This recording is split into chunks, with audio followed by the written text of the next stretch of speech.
Brake regulations for locomotive-hauled air or vacuum brake trains are published in Appendix number 6 to the rulebook.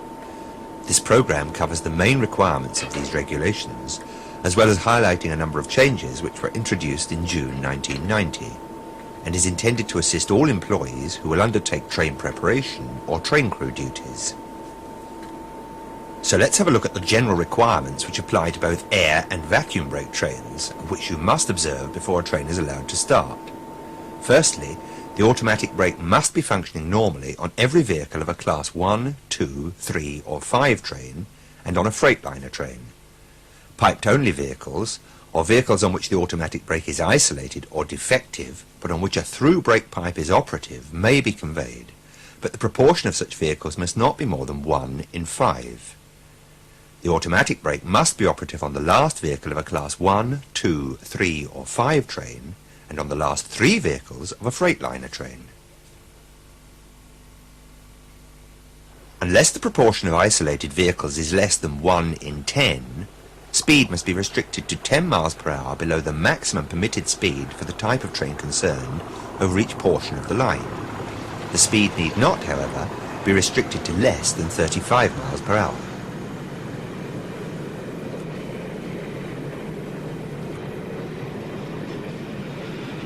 When calculating the proportion of isolated vehicles, do not include the locomotive. Where any vehicle in the train has 2 air brake distributors or 2 vacuum cylinders, if one of these is isolated, then the entire vehicle must be considered to be isolated.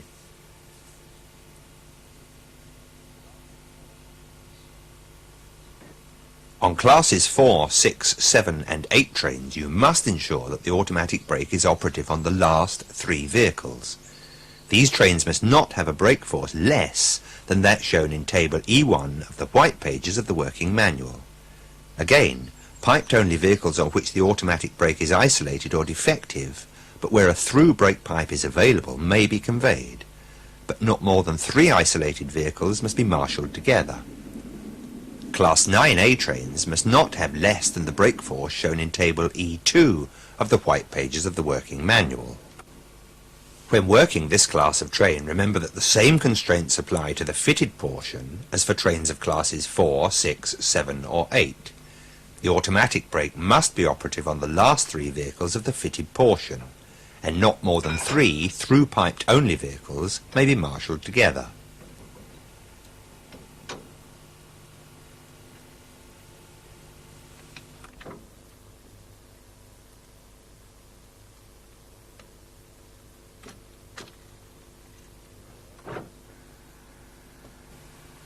If there are air-braked vehicles in the train and the vacuum brake is to be used, you must release the air brakes on these vehicles.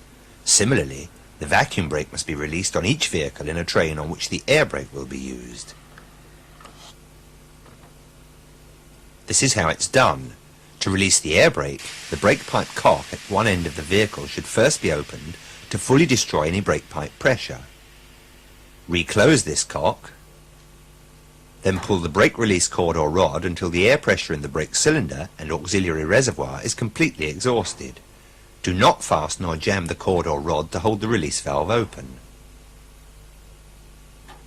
To release the vacuum brake, simply pull the brake release cord or rod at the vacuum cylinder until the brake is fully released. Once again, do not fasten or jam the rod or cord in the release position.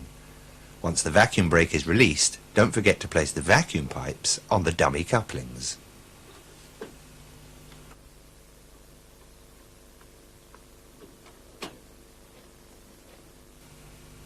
If there are vehicles in the train equipped with a manual light load device, place the changeover lever in the empty position if the wagon load is L, D or E, or in the loaded position if the wagon load is H or M. Dangerous goods must not be conveyed in a piped-only or an unfitted vehicle, and should not have been loaded in a vehicle on which the automatic brake is isolated or defective. However, if the automatic brake subsequently becomes defective or is isolated after the dangerous goods have been loaded, the vehicle may complete its journey, and in the case of a tank wagon, may make one further journey once discharged.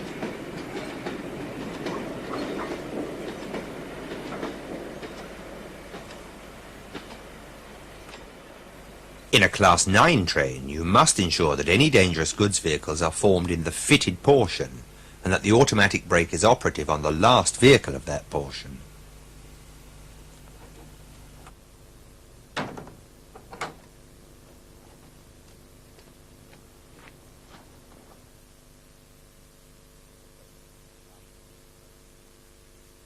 When the train has been made up and the locomotive attached, ensure that all brake pipes are properly coupled throughout the train and that all brake pipe angle cocks are in the correct open position, hand in line with the pipe. Also ensure that main reservoir pipes are coupled continuously and that the angle cocks are in the open position on a train operating on the two-pipe system. Unless a vehicle is labelled for repair, automatic brake defective, you must ensure that the distributor isolating cock is in the vertical brake operative position and that where provided the adjacent main reservoir isolating cock is in the open position, handle in line with the pipe, on each vehicle of the fitted portion. You must also check the positions of these cocks on any vehicle attached during the journey. You need not, however, specially check this when working a passenger or empty coaching stock train starting from a platform. Tell the driver when you are ready to test the brake continuity. When he confirms that the brake pipe is fully charged and he is ready, you may carry out the test.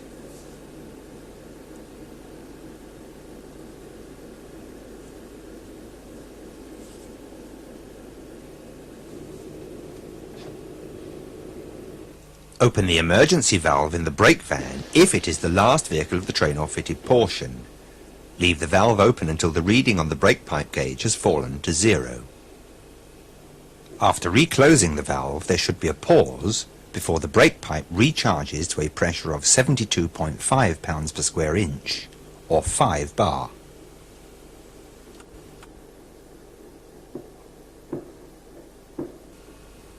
If the last vehicle is not a brake van, you may carry out the test by opening the brake pipe angle cock at the rear of the last vehicle of the train or fitted portion.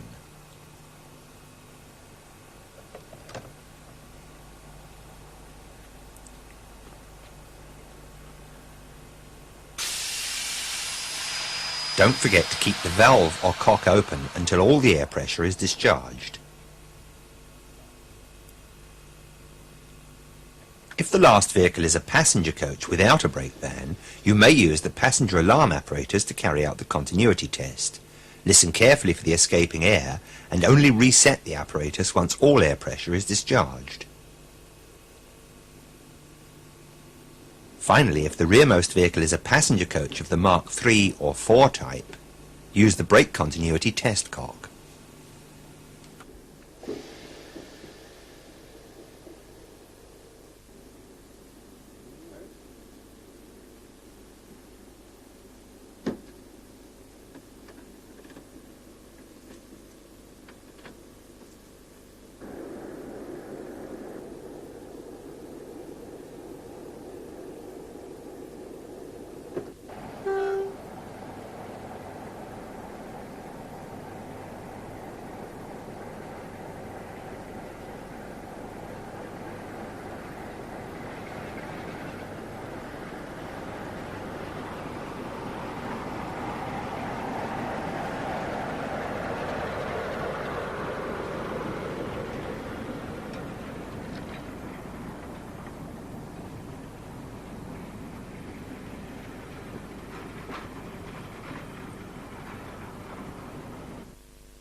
Before carrying out the brake continuity test on trains of classes 4, 6, 7 and 8, you must check that the automatic brake is physically released on the last 3 vehicles. Do this by checking that the brake blocks are free on class-braked vehicles, or that the rigging or linkage is slack on vehicles with disc brakes.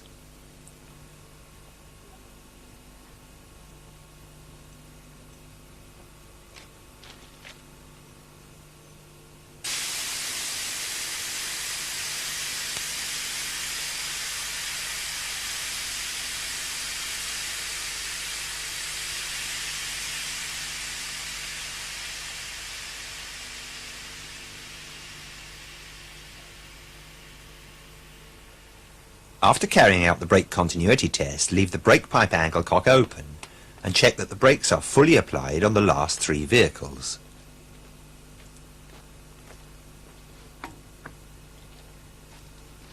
If the vehicle has disc brakes, you need only check that the rigging or linkage is tight. However, if the disc braked vehicle carries this symbol, you need not carry out this check, since it is not possible for non-technical staff to detect the brake operation on this type of equipment. After carrying out this check, reclose the rear brake pipe cock.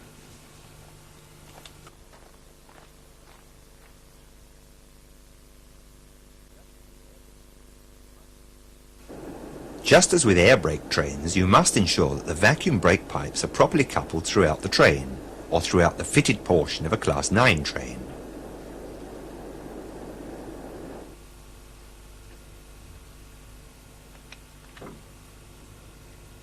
Use the safety pins except where 2 low position pipes are to be coupled.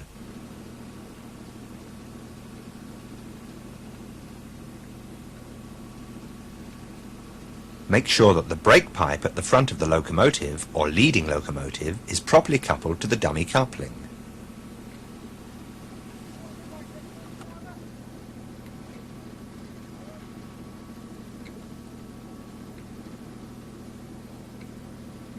Connect the brake pipe at the rear of the last vehicle to the dummy coupling and you are ready to test the brake.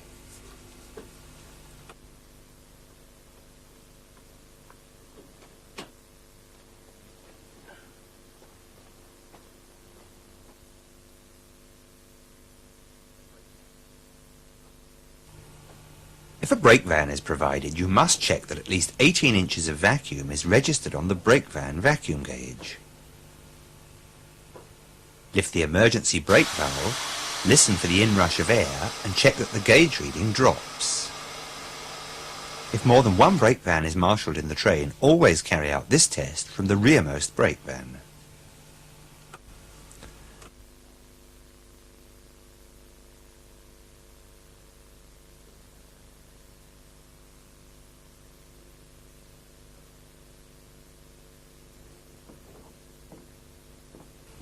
If the rear vehicle is not a brake van, ease the rear vacuum brake pipe off the dummy coupling and ensure that there is an inrush of air.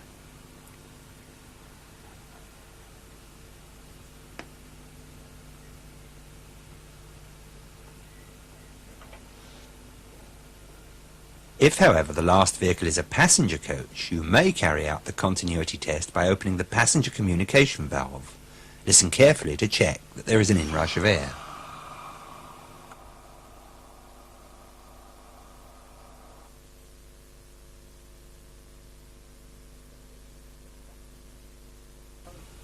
Locations where vacuum test gauges are provided are listed in the white pages of the working manual.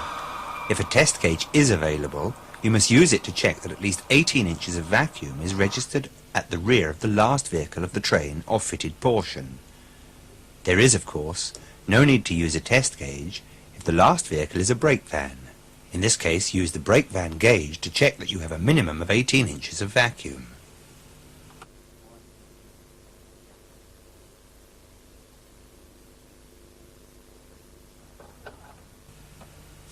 If the train is of Class 4, 6, 7 or 8, you must ensure that the automatic brake is operative on the last 3 vehicles.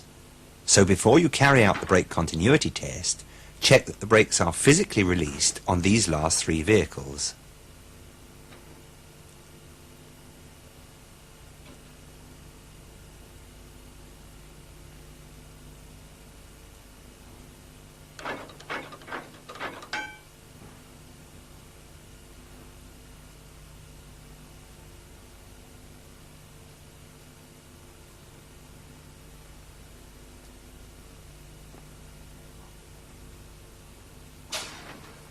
After testing the brake continuity, leave the brake pipe off the dummy coupling, then check that the brake blocks are now firmly in contact with the wheel tyres on the last 3 vehicles.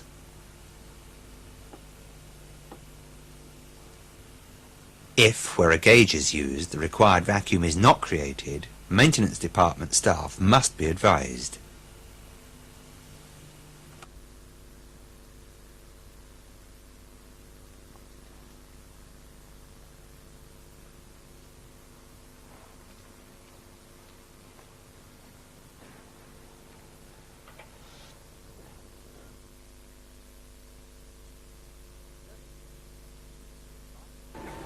There are certain circumstances when it is vital to test the continuity of the brake pipe and to ensure that the required air pressure or vacuum can be maintained. For example, when a locomotive is attached to the train. When any vehicle is coupled to or uncoupled from the train, except where it is uncoupled from the extreme rear of the train or fitted portion. When any defect or irregularity in the operation of the brake has been rectified. Don't forget the brake operative check on the last 3 vehicles of the train if it is of class 4, 6, 7 or 8. Tell the driver when you are ready to carry out a brake test so he can create the brake pipe pressure or vacuum. You can give this advice by hand signal. Move either arm up or down above the shoulder. At night or in poor visibility, give the same hand signal holding a lamp displaying a red aspect.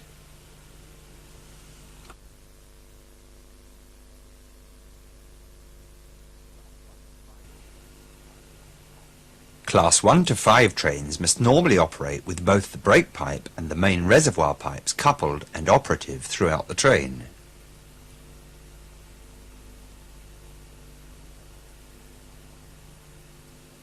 You may permit single pipe operation, that is to say only the brake pipe coupled, if the driver tells you that he's unable to maintain the required main reservoir pressure, or if any vehicle has a defective main reservoir pipe, or no such pipe is provided. Tell the driver if you are coupling single pipe only, he needs to know. All other classes of trains must operate on the single pipe system. Class 1 to 5 trains must be formed entirely of vehicles with passenger time distributors. Vehicles with goods passenger changeover levers must have this lever placed fully to the right or passenger position. This is marked by the letters P or V or by the words Voyageur or Personenzug. Class 6 to 8 trains must normally be formed so that all distributors are set to a common timing, either passenger or goods. You select the goods position by moving the changeover lever fully to the left. You may, however, permit a train to run with vehicles set in different timings, providing not more than 1 in 4 are opposite to the rest, and subject to a maximum of 10 being opposite. In this case, no special marshalling arrangements are required.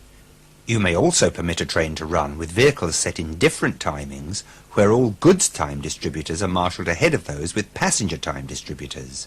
This arrangement is only permitted where the train length does not exceed 40 axles.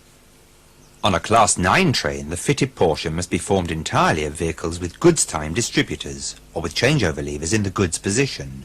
This position is marked by the letters G, I or M, or the words Marchandise or Gutzug. If Marlin or Manta wagons, TOPS code YKA, are marshalled in the fitted portion, make sure you tell the driver he is required to observe special braking techniques for these vehicles. Finally, don't forget that it's your responsibility to ensure that changeover levers are in the correct position. If it is necessary to isolate the air brake on a vehicle because of a defect, here's what you do. First, if the train is operating on the 2-pipe system, close the main reservoir isolating cock. Next, move the distributor isolating cock or brake isolating cock to the horizontal brake isolated position. Finally, pull the brake release cord or rod until all air pressure is discharged.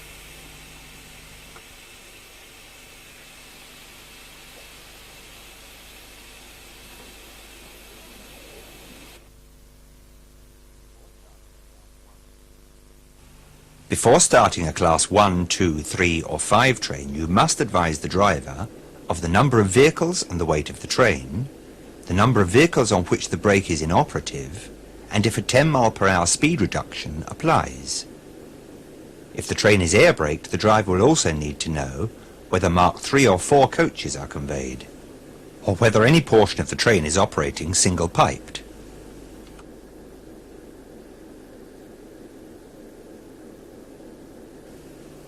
In the case of a train of Class 4, 6, 7, 8 or 9, you must hand over a completed driver's slip, and in the case of a Class 4 train, advise the driver if any part of the train is operating single-piped.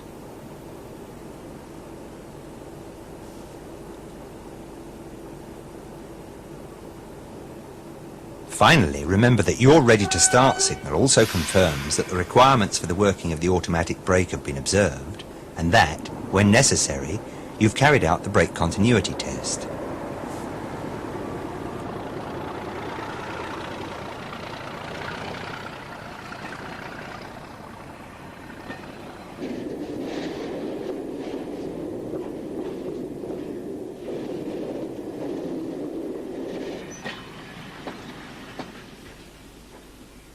If you become aware of any irregularity in the operation of the brake, the train must be stopped at the first suitable place. Open the emergency brake valve in the brake van sufficiently to attract the driver's attention. He can then select a suitable location to stop. Of course, in an emergency, you open the valve fully and leave it open until the train comes to a stand. If a brake defect can be isolated or the brake cylinders involved can be put out of use by maintenance staff, the train may continue normally, given that the requirements for vehicles with isolated brakes are observed, as we have already seen. If the requirements cannot be observed, or if the defect affects the integrity of the through brake pipe, some very special conditions must be applied.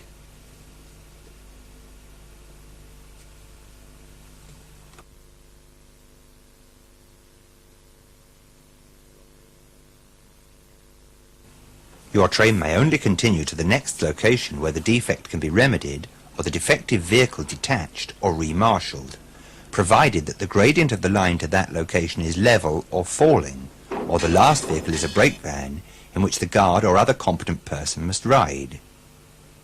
If these conditions cannot be met, your train must be assisted in the rear. Passengers, of course, must be transferred from the defective vehicles. In all circumstances, if the through brake pipe is no longer available throughout the train, speed must not exceed 5 miles an hour, and very frequent checks must be made to ensure that the train is still complete.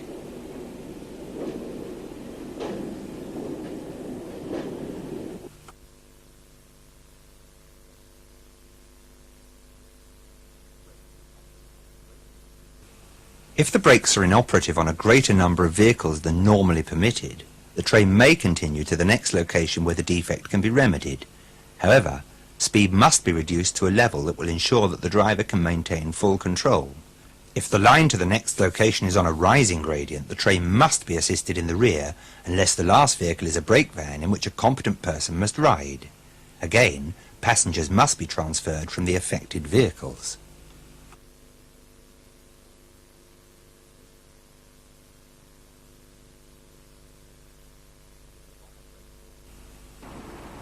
If the required brake force is no longer available, the speed of the train must be reduced or the classification altered to meet the requirements of tables E1 or E2 of the white pages of the working manual, so that the train can continue to the next location where the defect can be remedied.